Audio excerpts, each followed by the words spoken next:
Good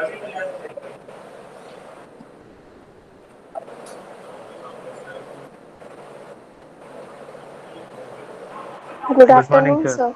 Good afternoon, sir. मेरी आवाज आ रही है? Good afternoon, sir. Yes, sir.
आदर्श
बाकी लोग कहाँ हैं भाई?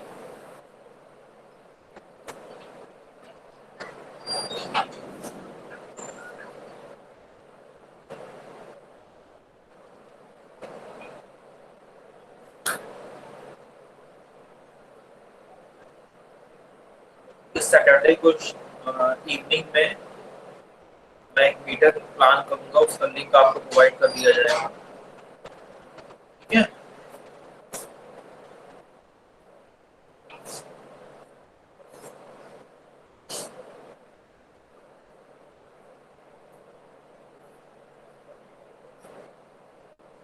मधुर सिंह, मेरी आवाज आ रही है?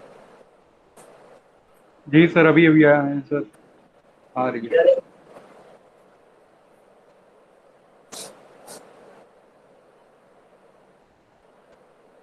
जो अभी बताया था रिपीट करिए सर, आने में थोड़ी देर हो गई।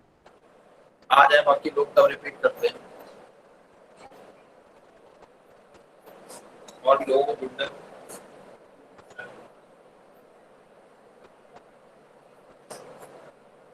आज स्ट्रेंथ कम क्यों है मधुर? सर अभी काफी लोग सीके सर की क्लास में है, वो सीके सर ने नहीं, को वो कुछ तो काम खत्म है। हो गई, वो क्लास खत्म हो गई। फिर सर नहीं मालूम। सैटरडे को मैं समर ट्रेनिंग से रिलेटेड कुछ इंफॉर्मेशन आपको प्रोवाइड करूंगा। उससे पहले सभी लोग सैटरडे को ही 2 बजे से एक वेबिनार मैंने प्लान किया है, वो जरूर अटेंड करेंगे। और शाम को हम लोग डिस्कस करेंगे समर ट्रेनिंग में क्या होगा, कब से स्टार्ट करनी है और कहाँ से करना है। सबसे इम्पोर्टेंट है कहाँ आप ज्वाइन करेंगे। बिना मेरे कंसर्न के, मुझे बिना बताए आप कहीं से भी ये नहीं कि ज्वाइन कर लिया। मेरे नॉलेज में होना चाहिए, डिस्कशन होना चाहिए। एक अच्छे इंस्टीट्यूट से ही हमको ज्वाइन करना है और उसके नाम भी मैं बताऊंगा। गवर्नमेंट, वो भी हम डिस्कस करेंगे कि गवर्नमेंट में कहाँ जाना है। ऐसा नहीं कहीं भी चलेगा वह नाम लिखवा के सर्टिफिकेट ले आए, क्योंकि नॉलेज वहाँ पे नहीं मिलती है ज़्यादातर। और किसी में जाना भी है तो वो कहाँ जाना है, वो हम सैटरडे को इवनिंग में एक मीटिंग प्लान करेंगे अराउंड 7 PM या 7:30। I will inform you about the time. ज़्यादा लंबी मीटिंग नहीं होगी, ठीक है। 20 से लगभग 30 मिनट तक लगभग हम लोग बात कर देंगे और उसमें यही डिस्कशन होगा। ट्रेनिंग एक तारीख से स्टार्ट करनी है और 15 अगस्त से लेकर के 30 अगस्त तक खत्म करनी है। 6 वीक की करनी ही करनी है और 8 वीक तक आप कर सकते हैं। और सितंबर के फर्स्ट वीक में मुझे रिपोर्ट चाहिए आपसे। ट्रेनिंग में सभी लोग एक स्पेसिफिक प्रोजेक्ट जरूर बनाएंगे, उस पर भी हम लोग डिस्कस करेंगे प्रोजेक्ट का टाइप क्या होगा। ये सब चीज़ों के लिए मैंने एक मीटिंग प्लान की हुई, ठीक है। बहुत इंपॉर्टेंट है, सारा बेस आगे का जितना भी हो वो इसी पे ही है।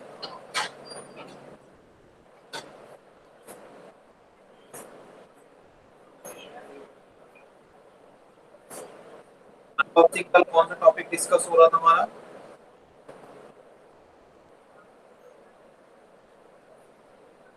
कौन सी?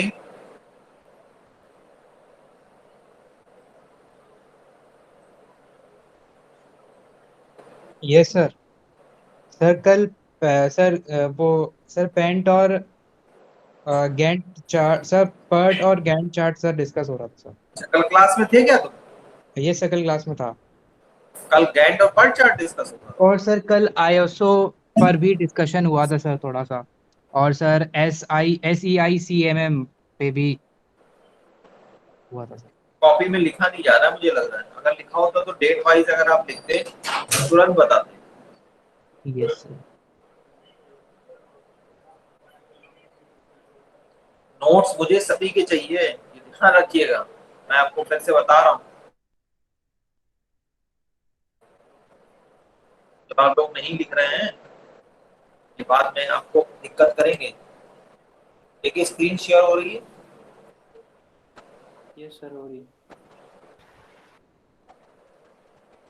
स्क्रीन शेयर हो गई Yes, sir. सबको? Yes, sir. Yes sir. Yes sir. हाँ।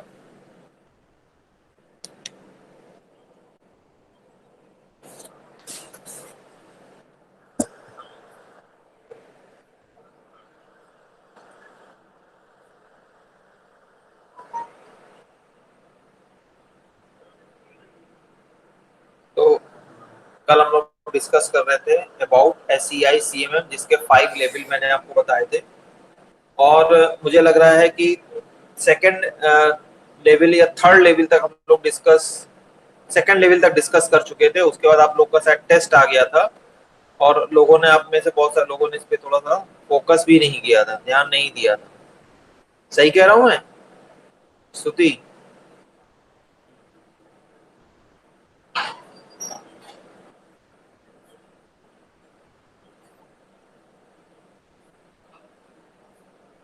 स्तुति तिवारी? Yes, sir. जो मैं कह रहा हूँ सुन पा रही हो तुम? Yes, sir. सर बस आवाज थोड़ी सी धीमी आ रही है। धीमी कैसे आ रही है? मैं तो बहुत तेज बोल रहा हूँ। नहीं आ सर रही? वो ये ईयरफोन में वो एक साइड खराब है ना, तो वो थोड़ा सा प्रॉब्लम कर तो रहा अभी है। इसमें मेरी क्या गलती है? इसमें मेरी क्या गलती है? तुम्हारा ईयरफोन खराब है तो। स्तुति? Yes sir. हाँ, आवाज आ रही नहीं आ रही? हाँ सर। तो ईयरफोन लगाती क्यों, मुझे समझ में नहीं आ रहा है। सर तो बिना ईयरफोन के तो और भी नहीं सुनाई देगा ना। ऐसा भी है। Yes sir. वीडियो लेक्चर देखते हो तुम या नहीं। सर देखे हैं, थोड़े से देखे हैं। क्यों, बाकी सब ना डालूं, अब ना डालूं। अरे नहीं सर, सर जब नोट्स बनाते हैं तो फिर उसमें देखते हैं तब। नहीं, अगर आप लोग बताइए और इसका यूज नहीं है, अनयूज्ड है, तो फिर हम लोग बेकार इसमें इतना टाइम वेस्ट कर रहे हैं, स्टफ ले रहे हैं। Hardik Sharma,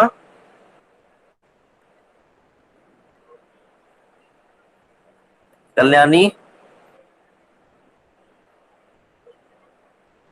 yes sir. Video lecture effective हैं, फ्रूटफुल है नहीं है। सर जो जब टॉप नोट्स देखते हैं, अगर टॉपिक नहीं समझ में आता तो एक बार उसका वीडियो देख लेते हैं, जिससे कि अगर वो समझाया है वो टॉपिक तो उसको एक बार वहां से समझ लेते हैं, तो सर कभी कभी अच्छा बहुत यूजफुल होता है। है, सर यूजफुल है सर। लेकिन बहुत सारे बच्चे नहीं देखते हैं, तो बताओ क्या करें।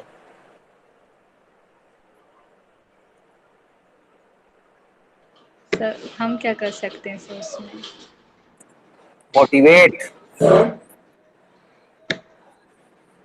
है कल्याणी। Yes sir.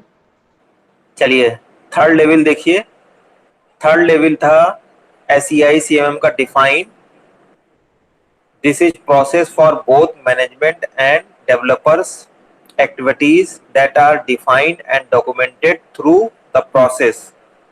मीन्स कोई भी एक्टिविटीज प्रोसेस जो भी होगा वो वर्बल नहीं होगा, वो डॉक्यूमेंटेड होगा, डिफाइंड होगा। आप देखिए, हमने जब SRS की बात की या डिजाइनिंग की बात की, तो इनका एक प्रॉपर फॉर्मेट मैंने आपको बताया, ट्रिपल ई फॉर्मेट, चाहे SRS हो या आपका डिजाइन हो। और देखिए ब्लैक पेन से आप देख पा रहे हैं ISO 9000 aim to achieve this level.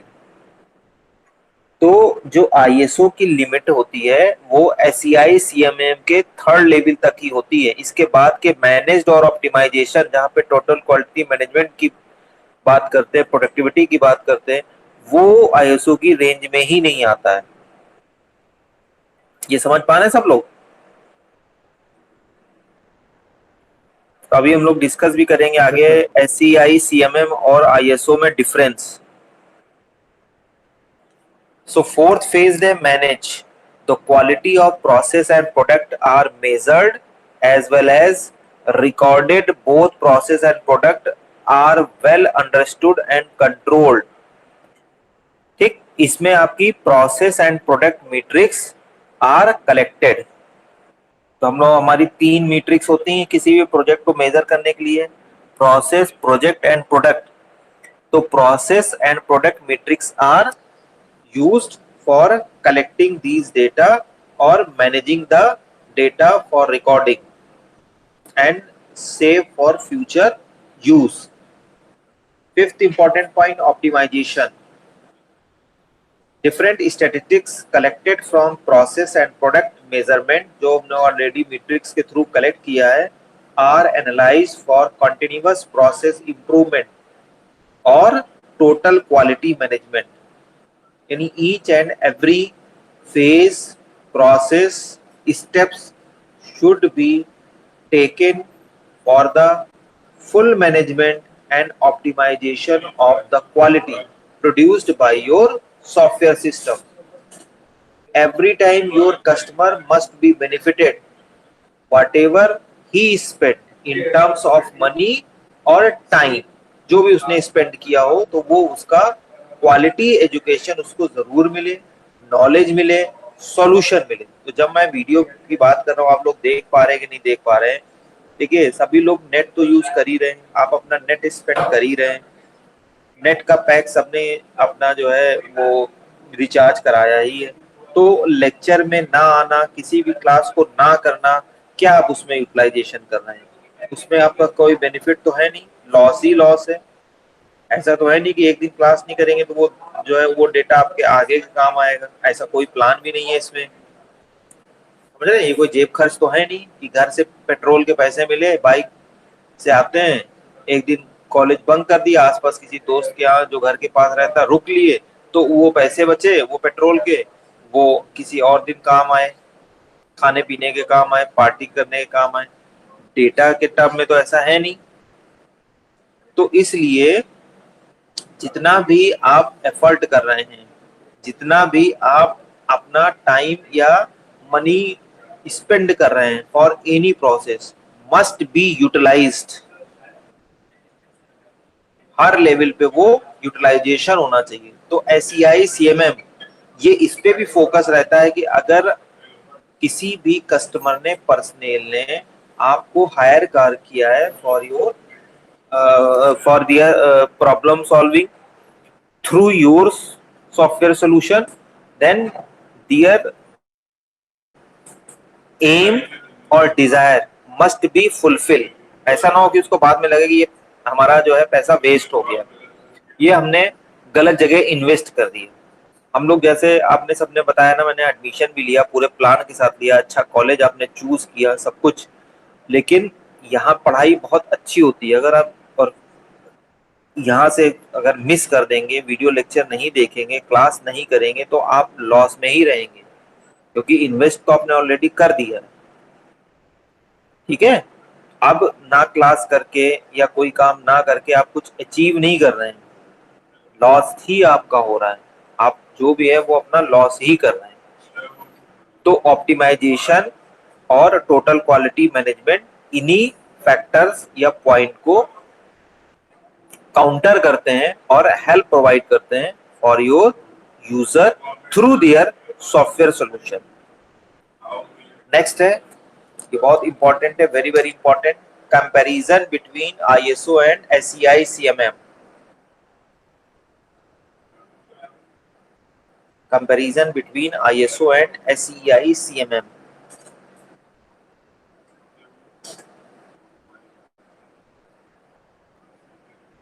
तो हेडिंग बना लीजिए इसको, एक तरफ लिखिए ISO, एक तरफ लिखिए SEI CMM।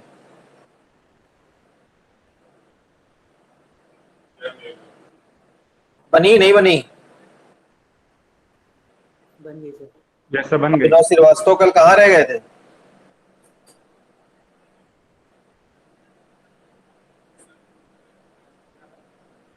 सर कल एक्चुअली उठ नहीं पाया, कल सोता रह गया मैं। बहुत अच्छी बात है, कल सरप्राइज टेस्ट भी था। हाँ सर, मैं उठा एकदम से, मैं भागा क्लास देखने के लिए और सरप्राइज था उस टाइम पे, निकल भी गया था।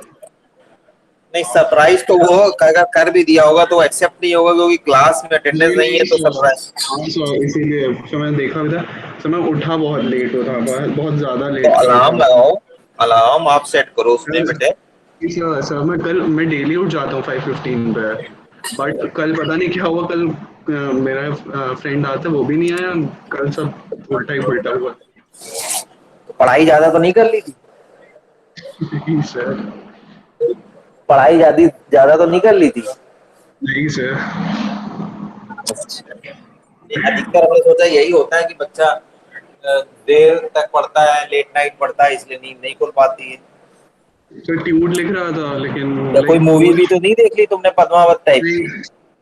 नहीं सर, नहीं। हमने सोचा मूवी अच्छी आ रही हो, पद्मावत वगैरह।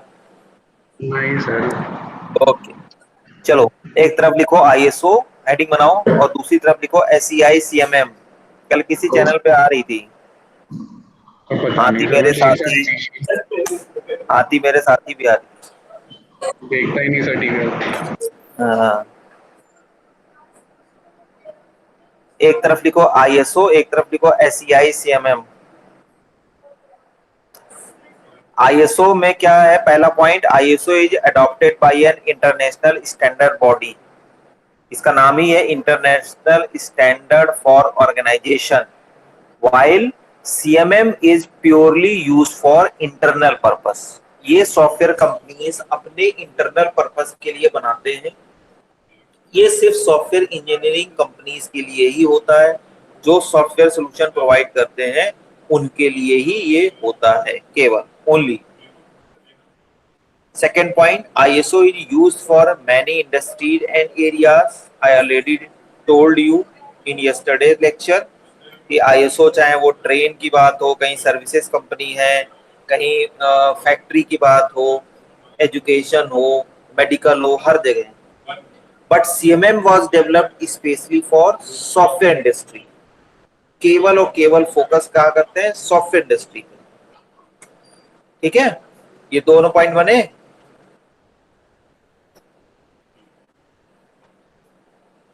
बोलती रहो जी सुचिता। सर हो गए। Yes sir. नहीं हुए? क्या कह रहे हो? हो गया सर। तीसरा पॉइंट लिखिए important. ISO 9000 aims at level 3 of CMM। जैसे मैंने आपको बताया, ISO की जो रेंज होती है अगर आप CMM से कंपेयर करेंगे तो डिफाइन, रिपीट, इनिशियल, डिफाइन और रिपीटेबल, ये 3 लेवल तक ही ISO रीच आउट है, उसकी रीचबिलिटी वहीं तक है। While CMM goes beyond the quality assurance and main aim of total quality management TQM, मतलब ये क्वालिटी एश्योरेंस से भी ऊपर चला जाता है और जो मेन टारगेट होता है टोटल क्वालिटी मैनेजमेंट। जितना भी है, जितना मैंने टोटल क्वालिटी मैनेजमेंट का मतलब जितना आप अपना स्पेंड करें या इन्वेस्ट करें वो पूरा आपको रिटर्न मिले, more than as per your expectation. CMM का मेन गोल यहां तक, इस लेवल तक होता है। In ISO, no key areas are defined. CMM provides a list of key areas in which any organization need to concentrate. मैंने आपको already बताया ISO सिर्फ एक जनरलाइज्ड है, वो एक तो सब एरिया में है, तो वो सब एरिया में होने का मतलब वो उन्होंने रूल जो है वो जनरलाइज पर्पस के लिए बना दिए हैं। तो जनरलाइजेशन और स्पेशलाइजेशन को आप इस पर्टिकुलर 2 स्टैंडर्ड या मॉडल से भी मैच कर सकते हैं। तो ISO जो है वो कोई फिक्स्ड एरिया रूल रेगुलेशन कुछ डिफाइंड नहीं है, लेकिन यहाँ पे लिस्ट ऑफ की एरियाज एंड रूल हैं जो कि सोलली फोकस्ड हैं on your software industry based product and software solution only. ये सभी को समझ में आया? सर बस सेकंड पॉइंट दिखा दीजिए। सेकंड पॉइंट दिखा देते हैं।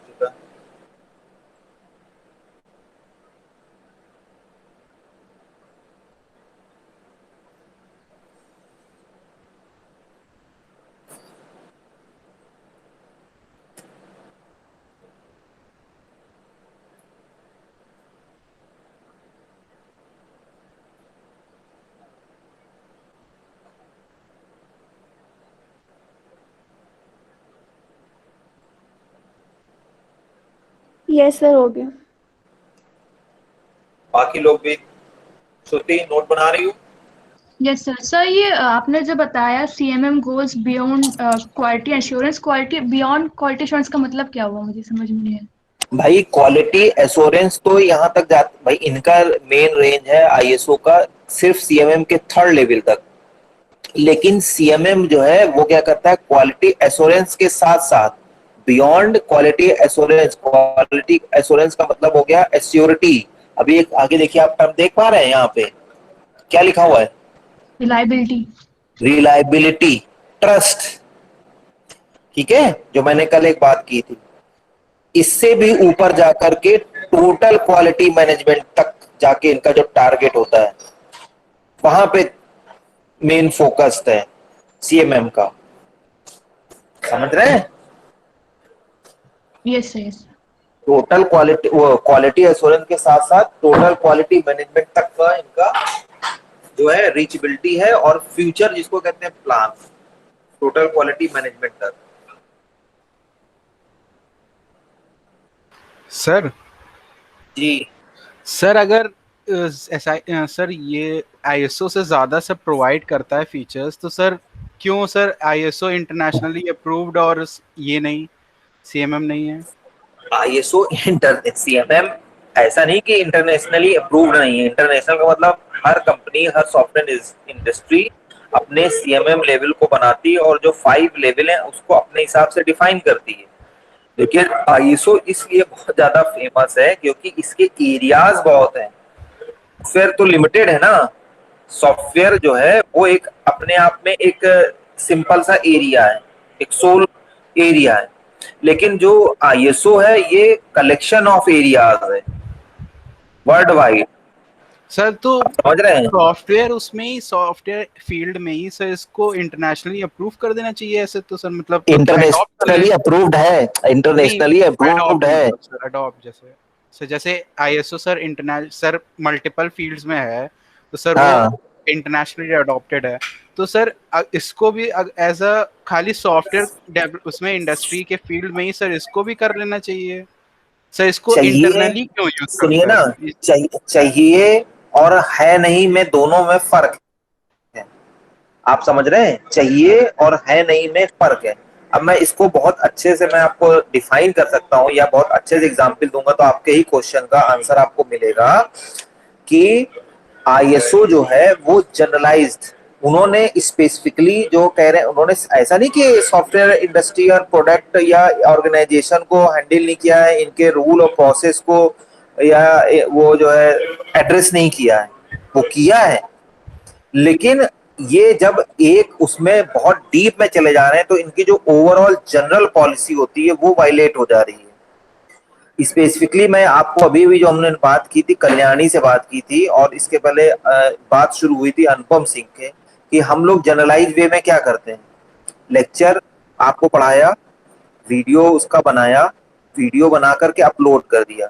मेंटेलिटी क्या है हमारी कि सभी बच्चे, ये माना जाता है इंक्लूडिंग यू ऑल्सो, कि इस लेक्चर के बाद उसको रिवाइज करेंगे, नोट्स सबके बने होंगे, नोट्स को जब रिवाइज करेंगे तो कहीं ना कहीं कंफ्यूजन जरूर होगा। ये 100% नहीं श्योरिटी है कि मेरे इस लेक्चर के सुनने के बाद वो सारे पॉइंट्स समझ में आ जाएंगे। तो डेफिनेटली आप उस लेक्चर को जरूर वॉच करेंगे या व्यू करेंगे क्योंकि नोटिफिकेशन सबके पास जाता है। तो ये भी देखना है साथ ही साथ कि सर ने जो है हमको लेक्चर ही दिया है, ऐसा नहीं कि कोई जो है कुछ और गलती से दूसरा पुराने लेक्चर का जो है वीडियो डाल दिया हो या नोट्स रिप्लिका हो गए हो या नोट्स ये वाले हो ही ना, गलती से दूसरी PPT, तो ये माना जाता है, ये जनरल केस है। लेकिन केवल कुछ ही लोग इस वीडियो को देखते हैं, कुछ ही लोग इस पे ध्यान भी देते हैं, इस नोटिफिकेशन पे ध्यान देते हैं। तो होना तो ये चाहिए आकृतिक, लेकिन ऐसा है नहीं। तो फिर मुझे क्या होना है, स्पेसिफिकली मुझे फिर कहना पड़ता है, मुझे ये कहना पड़ेगा क्योंकि मुझे ध्यान देना है बाकी सब पे। कुछ लोगों के लिए तो ये फ्रूटफुल है, जैसे इन्होंने कहा कल्याणी ने, मैं देख लेती हूँ, कभी कभी मुझे जरूरत पड़ती मैं देख लेती हूँ। कुछ ऐसे भी लोग हैं जिन्होंने आज तक एक क्लिक तक नहीं किया है। ISO और CMM में यही फर्क है। तो उसने ये वही फर्क है कि बहुत सारे टीचर इस पे शायद बात भी नहीं करते, आप ही जानते हैं। लेकिन मैं इस उस पर टॉपिक पे बात भी करता हूँ, पूछता भी हूँ, कंसर्न भी रहता हूँ, आपसे फीडबैक भी लेते रहते हैं। तो क्या है ये टोटल क्वालिटी मैनेजमेंट है कि जितना हम और आप मिले तो हमेशा जो टाइम स्पेंड हो आपका या हमारा, वो बेनिफिट आपका ही हो। टोटल क्वालिटी मैनेजमेंट ये है। तो CMM इस पे ज्यादा फोकस्ड है, समझ रहे हैं? यस। ISO जनरल है, वो फोकस नहीं है। वो अगर सोचते हैं हम इस पे बहुत ज्यादा सॉफ्टवेयर पे करेंगे, जोर देंगे या बहुत ज्यादा इन पे हम रूल रेगुलेशन बनाएंगे तो वो जो अदर एरियाज वो भी उनसे जुड़े हुए हैं वो इन्फेक्टेड होंगे। आप समझ रहे हैं? यस। अगर मैं यही बोलूं, जैसे मैंने जनरल बोला, अभी मैंने पूछा कि क्या मेरे लिए ये फ्रूटफुल है कि नहीं है, मैं देख रहा हूं अगर एक भी बच्चा नहीं कर रहा है तो मुझे ये नहीं डालना चाहिए। लेकिन मैंने क्या किया, जनरल के केस में डाल रहे हैं, स्पेशल केस में मैंने क्या किया कि उनपे फोकस। तो अब हम लोग को ISO समझ ली। जिस दिन CMM वाले में हो जाएंगे तो फिर या तो डालेंगे तो सबसे करा ही लेंगे या उन्हीं के ग्रुप में ही जाए। मतलब हम जब वीडियो डालें तो सिर्फ सेलेक्ट कर दे कि ये बच्चे रेगुलर जो है हमारे व्यूअर्स हैं तो इन्हीं तक जाए, और ये पॉसिबल भी है गूगल क्लासरूम में। जिस तरह से हम लोग टेस्ट आपको असाइन करते हैं, यस सर। मैं करता हूँ कि नहीं करता हूँ? Yes. सबको सेट की तरह, मुझे नहीं लगता कोई और करता भी है। नो सर, नहीं कर सर, वो हाँ हाँ रोल मैं नंबर वाइज बता देते हैं किसी को। बस, लेकिन मुझे पता है ना फीचर्स उसकी कितने क्या है। तो आप देखिए, आपके पास जो आपको मैंने असाइन किया है वही जाता है। तो ये हम पूरी तरह से जो है इस पे ध्यान देते हैं। मुझे लग रहा है आरती आपको समझ में आ गया होगा। यस तो सर। आईएसओ के ये लिमिटेशंस थे, मैंने लिमिटेशन भी आपको बताए। ये आईएसओ के लिमिटेशंस थे, पहले आईएसओ आया था, बाद में सीएमएम आया। तो जब देखा कि ये लिमिटेशंस है, ये नहीं कर पा रहे हैं, ये सबको जनरल में लेके जा रहे हैं, तो उन्होंने अपने लिए स्पेसिफिक रूल रेगुलेशन की एक अलग बॉडी बना ली। और सुनिए, सीएमएम के भी rule company to company and organisation to organisation vary करते हैं, इनके प्रोसेस वेरी करते हैं। एक स्मॉल कंपनी में जाएंगे तो एसडीएलसी का मतलब भी नहीं पता होगा। आप समझ रहे हैं? यस आप बाकी सब छोड़िए, अपने किसी फ्रेंड से बात करिएगा, उन्होंने अगर फ्रेंड का मतलब तो आपके थोड़े से सीनियर हो, कि उन्होंने अगर कहीं समर ट्रेनिंग या प्रोजेक्ट बनाया हो, तो पूछो कि क्या आपने एसडीएलसी को फॉलो किया था, जिस भी इंस्टीट्यूशन में गए थे, तो क्या वो एसडीएलसी फॉलो भी हुआ था? आपको आंसर नो ही मिलेगा। वो इस लेवल तक लार्ज में स्केल भी नहीं कंपनीज जाते। ही, और लार्ज बाकी स्केल सब कंपनीज यूज करती हैं। और बाकी तो छोड़िए, आप किसी कॉलेज में चले जाइए, क्या वहां पे ये पैटर्न फॉलो हो रहा है जो हम लोग इस समय ऑनलाइन मोड में फॉलो कर रहे हैं? Have a look. सर एक एक बार को छोड़ के सर किसी में नहीं होगा सर। कौन सा है? M80 में ही सर ज्यादातर होता है, लेकिन उसके अलावा सर मेरे ख्याल से कहीं नहीं ऐसा प्रोसेस हाँ, होता है। बहुत ही कम जगह हो रहा है यस। इतने अच्छे पैटर्न के साथ। हाँ होता है, सीएमएस में होता है। मैं कॉलेज की बात कर रहा हूँ, लखनऊ यूनिवर्सिटी से एसोसिएटेड कॉलेज। तो यही फर्क है इसमें और उसमें, बस। तो जब आईएसओ नहीं कर पाया, उसके ये लिमिटेशन है भाई। आईएसओ के बाद उसके साथ ही तो इसको रखा गया, इसके लिए मैंने टॉपिक बनाया। तो ये आईएसओ के लिमिटेशंस थे। उन लिमिटेशन को ओवरकम करने के लिए ये नया capability maturity model, SEI, software engineering institutes capability maturity model, ये इंट्रोड्यूस हुआ। Okay sir. और कोई डाउट? No sir. अब मैं थोड़ा सा इस पे डिस्कस करूंगा। आपका कहाँ चला गया? प्रीवियस एक टॉपिक हम लोग का पर्ल चार्ट था, वो भी लास्ट का ही मूवमेंट था। ये सबको बनाना आ गया है? पर्ल चार्ट बहुत इंपॉर्टेंट है। अगले 2 महीने के बाद ही आपको इन सब की बहुत जरूरत पड़ने वाली है। समर ट्रेनिंग के बाद ये सब आपको बनाना पड़ेगा। तो एक बार पर्ल चार्ट और गैंट चार्ट भी है, हमने लेकर के आए, एक बार इनको देख लीजिए। आपकी कॉपी में भी बनाऊंगा, इसको विजिट करिए। और किसी भी स्टेप में कोई भी प्रॉब्लम हो, कैसे बनता है, यूज क्या है, कैसे आप इसको अपने जो ट्रेनिंग से रिलेट करेंगे, फील फ्री टू आस्क। क्योंकि जो हमने मीटिंग बताई है सैटरडे को कॉल की, उसमें तो हम सिर्फ जो है कंपनी और बाकी सब चीजों में डिस्कस करेंगे। रिपोर्ट तो हम आपको एक फॉर्मेट दे देंगे।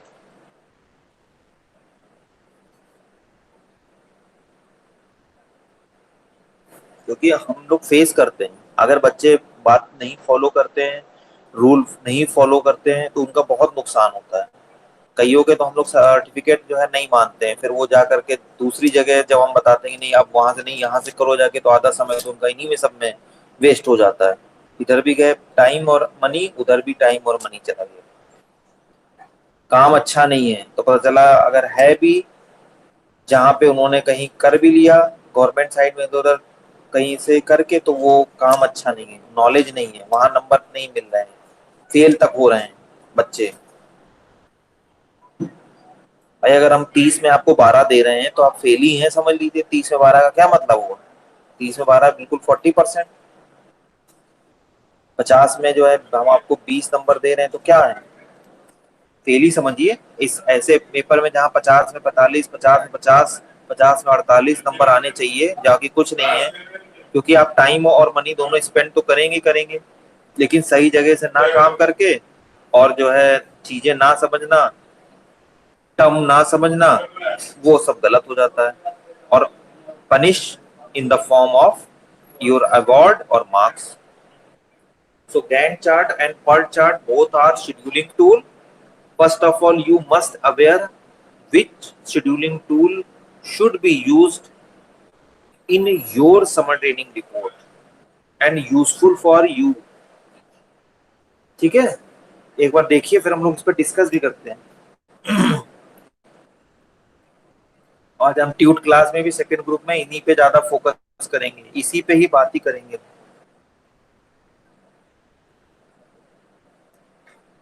क्योंकि पढ़ तो हम लोग ने बहुत लिया है, अब इम्प्लीमेंटेशन का टाइम आ रहा है, प्रैक्टिकल का टाइम आ रहा है। दिस इज गैंट चार्ट, इस पे थोड़ा सा देखिए, और उसके बाद हम लोग अभी पर्ट चार्ट का भी डायग्राम देखते हैं। इसमें किसी को कोई भी डाउट हो, सिंबल से रिलेटेड कोई इंफॉर्मेशन चाहिए हो, बार का क्या मतलब कहाँ है, और साथ ही साथ विच tool is useful for you, for your training, for your software, ये भी डिस्कशन यहाँ पे होगा अभी। उसके बाद हम लोग थोड़ा कॉन्फ़िगरेशन मैनेजमेंट पे बात करेंगे पहले, लेकिन गैंट चार्ट और पर्ट चार्ट में आशीष गुप्ता, यस सर। बहुत ध्यान से देखिए, दोनों डायग्राम बनाए हैं कॉपी में? नहीं? Yes sir. हाँ,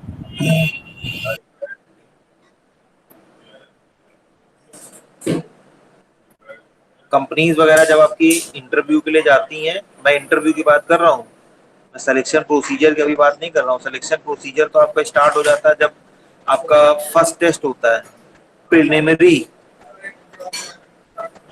ऑब्जेक्टिव टाइप का, उसके बाद इंटरव्यू होते हैं 2 से 3 राउंड तक, मैं उसकी बात कर रहा हूँ। तब इन्हीं पे बात होती है, SDLC सॉफ्टवेयर इंजीनियरिंग, कहाँ से ट्रेनिंग की, क्या सीखा, बहुत इंपॉर्टेंट चीज है। सर एस्टिमेशन टाइम का एक बार मतलब बता दीजिए कि एस्टिमेशन मतलब उतने टाइम में करना है कि उतना टाइम मिला है उसको? उतना टाइम आपने अलॉट किया है। मैं अब सीधे बात करता हूं, जैसे मैंने आपको कितना टाइम अलॉट किया है समर ट्रेनिंग का? 6 वीक और मैक्सिमम 8। ठीक, तो कोई भी भाई समर ट्रेनिंग में क्या करेंगे, एक अच्छी सी लैंग्वेज आप सीखेंगे और उस पर प्रोजेक्ट भी 2 महीने में बना लेना है। बहुत अच्छे समझ लीजिए, ये काम करना है। कोई भी ट्रेनिंग किसी भी लैंग्वेज में क्यों ना हो, बिना प्रोजेक्ट के वो इनकम्प्लीट है, और इंडिविजुअल प्रोजेक्ट होता है। ठीक, तो हर फेज जो SDLC है, अब आपने प्लान कितने दिन किया? हमारी 1 तारीख से ट्रेनिंग स्टार्ट हुई, शुरुआत में उन्होंने कुछ इंट्रोडक्शन दिया, तो लगभग 1 से 1 जो है हफ्ते से लेकर के 15 दिन तो उस पर्टिकुलर लैंग्वेज के बारे में ही आपको समझने में समय लगेगा। समझने की बात कर रहा हूँ, सिंटेक्स की तो बात ही छोड़िए। साथ ही साथ एक अच्छा जो ऑर्गेनाइजर है, जो ऑर्गेनाइजेशन है, वो बिगिनिंग में ही आपको एक प्रोजेक्ट भी अलॉट कर देगा, क्योंकि जैसे जैसे आप ट्रेनिंग करते जाएंगे या लैंग्वेज में कंफर्टेबल होते चले जाएंगे, तो जो इम्प्लीमेंट करना है वो किसी और का कोड लिख करके या किसी और फॉर्म को बनाने के बजाय, वो जो आपको प्रोजेक्ट अलॉट किया गया है उसी की ही कोडिंग स्टार्ट होती चली जाएगी। बात समझ में आ रही है? Yes sir. हाँ, तो अब आपने 15 दिन तो इसके निकाल दिए, इंट्रोडक्शन के, introduction of language as well as project also. फिर लगभग 5 से 6 दिन आपने जिसको हम कहते हैं preliminary investigation about your project समझने में, टॉपिक समझने में, मॉड्यूल कौन कौन से होंगे, फेजेस कैसे कैसे होंगे, ठीक, डेटाबेस कौन सा चूज करेंगे, लैंग्वेज तो आपको पता ही है, इसके पीछे उसकी डेटाबेस की कंपैटिबिलिटी कैसे होगी, टेबल कौन कौन से होंगे, ये सब में समय निकल गया। फिर आपने डिजाइनिंग करनी शुरू कर दी। ठीक, इसमें आपको SRS बनाने की जरूरत नहीं है, क्योंकि बहुत 2 महीने का काम है और ये समर ट्रेनिंग है, तो इसमें SRS नहीं बनेगा, वो रिपोर्ट ही SRS का काम कर जाएगी पूरी। उसके बाद आप डिजाइन करेंगे अपने प्रोजेक्ट को, डिजाइन करने के बाद फिर कोडिंग स्टार्ट हो जाएगी पैरेलली। उसके लिए आप टाइम देंगे लगभग 20 दिन, कम से कम 15 से 20 दिन। ये मैंने 15 से 20 दिन बोला, ये एस्टिमेशन है, कम में खत्म हो जाए बोनस है आपके लिए। टेस्टिंग में समय आपको मिल जाएगा। टेस्टिंग का मतलब चेकिंग, इनपुट दे करके एरर को फाइंड आउट करना, लिखना, नोट करना और रिमूव करना, इसमें भी आपको टाइम ज़्यादा मिल जाएगा। उसके बाद रिपोर्ट बनाने के लिए समय चाहिए आपको। जैसे मैंने बोला 15 अगस्त तक तो सबकी होनी चाहिए, लेकिन 30 अगस्त तक भी आप इसको ले जाते हैं। अच्छा प्रोजेक्ट है, समय ज़्यादा लग रहा है, 30 अगस्त तक चले जाइए, उसके बाद किसी का कंसीडर नहीं होगा। ठीक है, तो 6 से 8 वीक, तो ये एस्टिमेशन टाइम है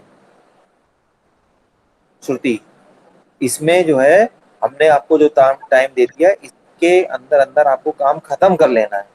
और सितंबर में जैसे ही हम लोग आएंगे, बल्कि आपके अगस्त में ही क्लासेस शुरू हो जाएंगे फिफ्थ सेमेस्टर की, तो सितंबर में आएंगे। इसकी समर ट्रेनिंग की लैब होती है, इस लैब में ही हम लोग फर्स्ट में आपका इंट्रोडक्शन वगैरह आपसे पूछेंगे 1-2 लैब में, उसके बाद प्रेजेंटेशन स्टार्ट फाइनल हो जाएगा। ठीक है, तो ये हमारा एस्टिमेशन है, इसको कहते हैं एस्टिमेशन। यस सर, मतलब सर विद इन टाइम के अंदर काम कंप्लीट होना ही चाहिए बेटा। ग्रेस बहुत मतलब उसमें रखिए भाई, कोई टेक्निकल प्रॉब्लम हो गई, लैपटॉप चोरी हो गया, हैंग कर गया है, हार्ड डिस्क चली गई, वो उन सब के लिए समय बचा के रखिए। बाकी जिसको कहते हैं कैटास्ट्रॉफिक फेल्योर, चोरी हो गया, बरसात में पानी में भीग गया, इन सब के लिए बचा के रखिए। बाकी और कोई नहीं होना चाहिए इसमें। बाकी के लिए कोई स्कोप ही मत छोड़िए। बात समझ में आ रही है? Yes sir. हाँ, दूसरा ये हमारा पर्ट चार्ट है, इसमें मार्जिन भी रहता है, लेकिन ये बहुत बड़े सॉफ्टवेयर के लिए है, तो आपके लिए इस समय तो ये नहीं है। समर ट्रेनिंग में सब लोग गैंट चार्ट ही यूज करिए, और जब एग्जामिनर पूछता है या मैं पूछता हूँ तो आप उनको बताइए कि नहीं मैंने इसलिए लिया, मुझे पता है पर्ट चार्ट भी इसलिए यूज होता है, गैंट चार्ट भी इसलिए होता है, लेकिन मैंने गैंट चार्ट लिया है और इसलिए लिया है। सबसे इंपॉर्टेंट है रीजन। आप इसमें मॉडल भी लिखेंगे अभी, SDLC मॉडल। तो for summer training prototype model is very good and useful and solid reasoning behind, कि ऑल ऑफ यू अभी अनअवेयर है प्रोजेक्ट डेवलप कैसे होता है, चेंजेस करते रहेंगे, मॉड्यूल घटते बढ़ते रहेंगे, इसलिए प्रोटोटाइप मॉडल में हमेशा हमारे पास स्कोप रहता है फॉर चेंजिंग, रीडिजाइन। तो इसलिए हमने प्रोटोटाइप मॉडल लिया। सीधी सी बात है, लेना भी है और हमें पता भी होना चाहिए कि हम क्यों ले रहे हैं, मॉडल कौन सा यूज कर रहे हैं, क्यों यूज कर रहे हैं। इन्हीं से पता चलेगा कि आपने काम क्या किया है, नॉलेज कितनी है आपके पास, समझ रहे हैं? नहीं तो जनरली जो परसेप्शन रहता है कि बच्चे ने कहीं से ले लिया है, खरीद लाया है, किसी से हेल्प ले ली है, कॉपी कर लिया है, यही वर्ड यूज होते हैं। आपको प्रूव करना है अपने आंसर के थ्रू कि नहीं मैंने खुद से बनाया है, मुझे सारी नॉलेज है, मुझे सारे SDLC के फेसेस पता है, ये आपको प्रूफ करना है। और जो मैंने आपको टर्म बताया ये इसके बेसिस हो।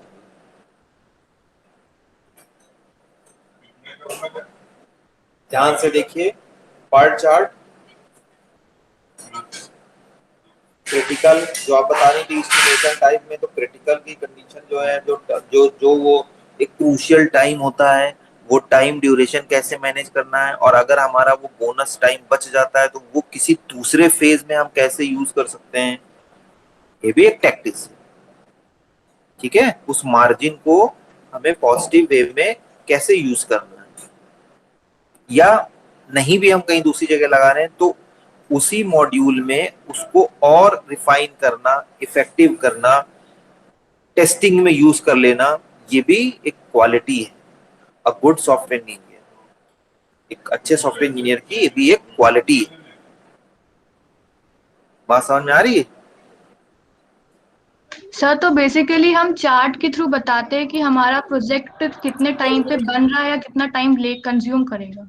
हाँ, शेड्यूल कर लेते हैं हम, प्लान करते हैं, समझ रहे हैं? जैसे कि आपको जब पेपर मिलता है तो आप लोग प्लान करते हैं, क्वेश्चन पहले पढ़ते हैं, 5 से 10 मिनट डिवोट करते हैं, फिर प्लान करते हैं कि ये क्वेश्चन में ये मुझे बहुत आता है इसलिए इसको हम पहले कर लेंगे, और इसमें बाकी क्वेश्चन में अगर मुझे 15 मिनट लगता है और ये मुझे बहुत ही अच्छे से आता है तो इसको मैं 9 या 10 मिनट में ही कर लेंगे। यही तो प्लान है, शेड्यूल यही तो है। Yes sir. फिर मैं दूसरा क्वेश्चन करेंगे, फिर हम तीसरा करेंगे, और शॉर्ट आंसर हम सबसे आखिरी में करेंगे।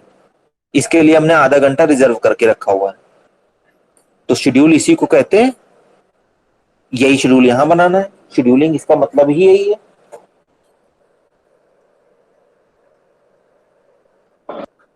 सर जैसे कि हम लोग ये जो डायग्राम बनाते हैं तो सर ये हम लोग पहले सर प्रोसेस चालू होने के सर पहले बनाते होंगे ना सर, क्योंकि अगर हाँ आप बता रहे हैं बिल्कुल बिल्कुल बिल्कुल, पहले ही सर। बनता है, ये सर पहले ही बनता है।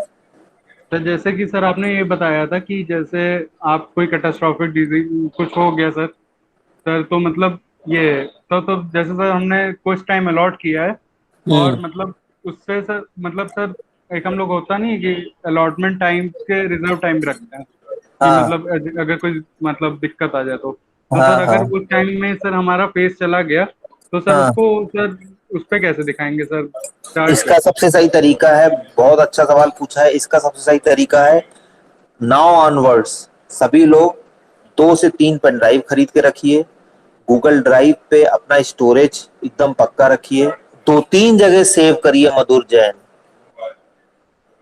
ठीक है। सर हाँ, तो सबसे बेस्ट और है ज्यादा होगी दिक्कत है तो गिटहब। प्रिंट निकाल लीजिए। आप समझ रहे हैं, मेल पे रखिए डॉक्यूमेंट, ये हो सर मेन सकता चीज है। ये पूछ रहे थे कि जैसे कि सर जैसे ये चार्ट बन जाता है एक बार तो उसमें कभी चेंजेस नहीं आ सकते ना सर? क्यों नहीं आ सकते हैं भाई, जब ये चार्ट तो बन गया तो इसमें चेंज, इसका मतलब इम्प्लीमेंटेशन में चेंजेस आएंगे, इसमें थोड़ी चेंजेस होंगे। आप समझ रहे हैं, इसमें यस सर, चेंजेस यस का सर। मतलब क्या हो गया, मैनिपुलेशन। आप समझ रहे हैं, यस इसका सर समझ। चेंजेस का मतलब हो गया मैनिपुलेशन, तो ये थोड़ी ना चेंज होगा। लेकिन वहां आपने जैसे बताया, अब आप ये सोच रहे हैं कि मैंने कहा 30 तारीख तक मुझे आपको जमा करना है, इतनी सारी प्रॉब्लम हो गई, ठीक है, तो अब आप मुझे जमा कर पा रहे हैं 10 तारीख को, है, तो आप क्या करेंगे, ये बताएंगे कि ये हुआ था, ये डॉक्यूमेंट था, ये डॉक्यूमेंट ही ये प्रूफ है। अगर मैं ये पहले से ही मांग लूंगा आपसे, क्योंकि सिनॉप्सिस में भी ये बनता है, समझ रहे हैं, उसमें यस भी ये सर। मांगा जाता है, बना लिया, बनवा के रखा जाता है, तो ये प्रूफ रहेगा आपका कि हाँ आपने प्लान अच्छे से किया था, ये प्रॉब्लम, तो ये प्रॉब्लम जब आप आती हैं तो हमने एक तरीका भी बताया था, उस कंडीशन को कैसे आप मीट करते हैं, नंबर ऑफ पर्सनेल बढ़ा करके या वर्किंग आवर्स को बढ़ा करके, आपको एक्स्ट्रा एफर्ट करना पड़ेगा। नहीं तो आपको क्या हो गई, अगर आपने ज्यादा दिन ले लिए तो काम तो हो जाएगा, लेकिन आपकी मार्केट में गुडविल खराब हो जाएगी, ट्रस्ट आपका डिक्रीज होगा कस्टमर से, कस्टमर का आप पर से, समझ रहे हैं। 10 दिन तो आप एक्स्ट्रा ले जाएंगे, 10 सितंबर तो आप जमा करेंगे, और हम क्या करेंगे, नंबर काट देंगे आपके, कर देंगे नहीं कर देंगे, जी सर जी। तो बस वैसे ही है। तो ये तो पहले ही बनेगा, हमको इसमें मैनिपुलेशन थोड़ी ना करना है, ये मैनिपुलेटेड नहीं होना चाहिए, ये पहले ही बनता है। आप समझ रहे हैं भाई, कहीं हम लोग जाते हैं, किसी के यहाँ जाना है, किसी के यहाँ शादी में जाना है, तो आपने बताया भाई हम इस समय तक पहुंच जाएंगे, जाम लग गया, गाड़ी पंचर हो गई, तो ये थोड़ी ना कह देंगे कि नहीं हमने तो 9 बजे के लिए कहा था, कहा तो आपने पहले ही बता दिया था ना हम 7 बजे पहुंचेंगे। मधुर जैन, फोन करके हम लोग ये तो नहीं कहेंगे नहीं आपने गलती से गलत सुन लिया, हम तो 9 बजे बोला था हम आएंगे, है नहीं।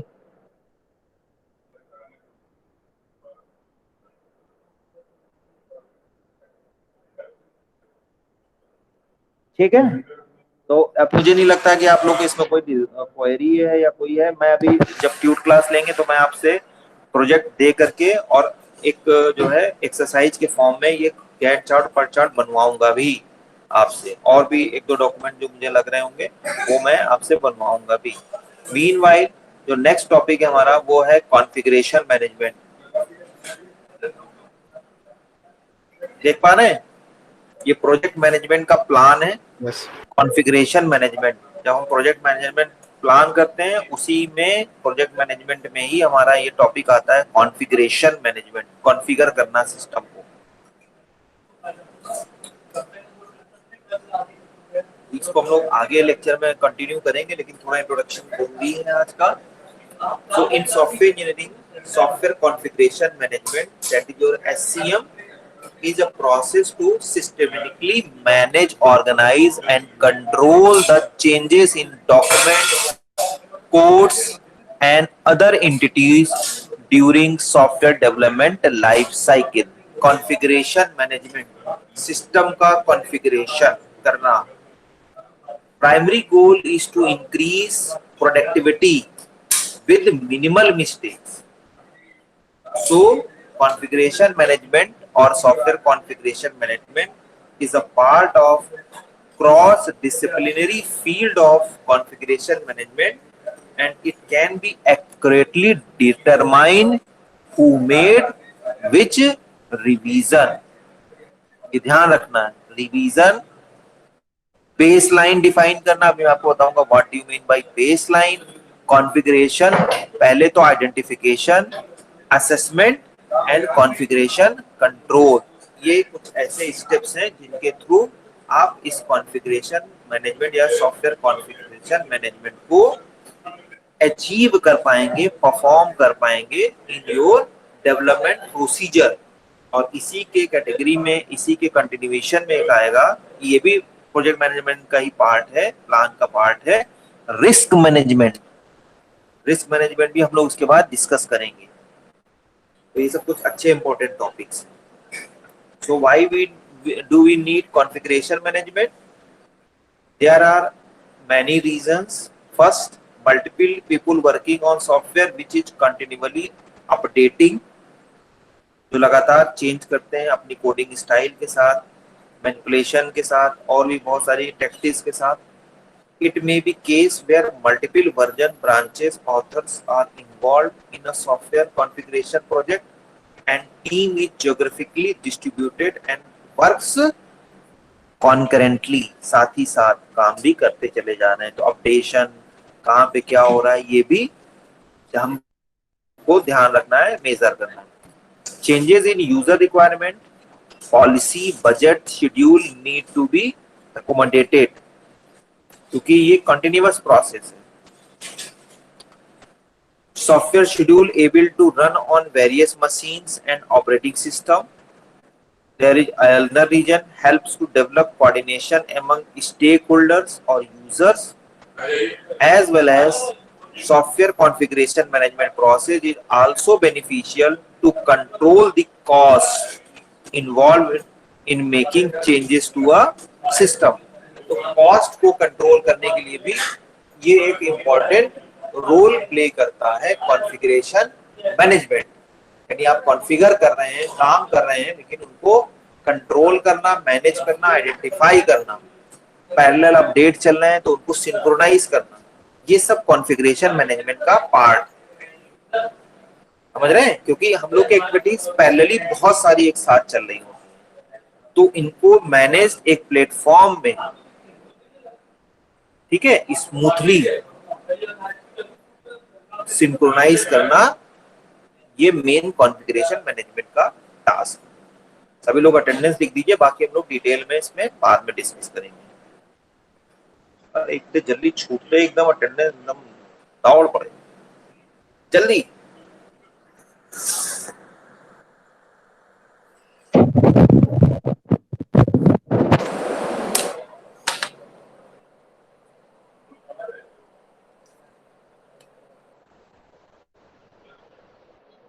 जल्दी जो है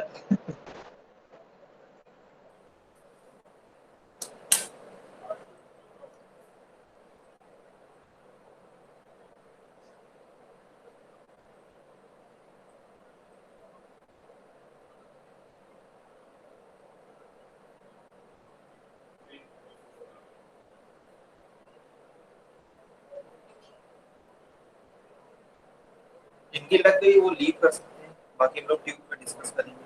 best of luck all of you. Thank you sir.